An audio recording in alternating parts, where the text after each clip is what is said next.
So, how do you deal with patients who admit they feel like that towards you? Discharge to someone else, or is there another way around it? This is an excellent question. I've seen a lot of people on this app talk about transference and countertransference, but the way they're referring to it is simply the feelings that a patient has about a psychiatrist, and countertransference is the feeling that the psychiatrist has about the patient. But that's not entirely correct.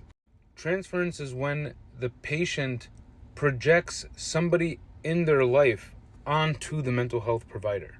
So, for example, if I have a female patient who was abused or is having trouble with her husband, and I kind of look like her husband, she might all of a sudden start getting mad at me in the same way as if I was her husband in the room. And countertransference is the opposite. It's when the psychiatrist or the therapist projects somebody in their life onto the patient. So here's something to know about transference. The existence of it is not a failure in treatment on the therapist or the patient. Transference to some degree is always going to exist in any therapeutic relationship. I know that might be hard to hear, but it's the reality. And what you do with that fact is acknowledge it and work with it. As a psychiatrist, I try to remain radically honest with myself.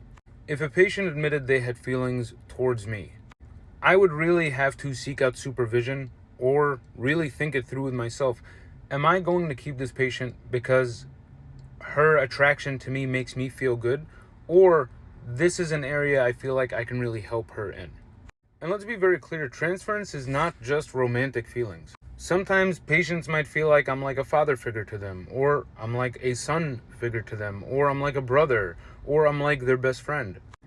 And those are just as destructive as romantic feelings, if not properly monitored and addressed, and set appropriate boundaries.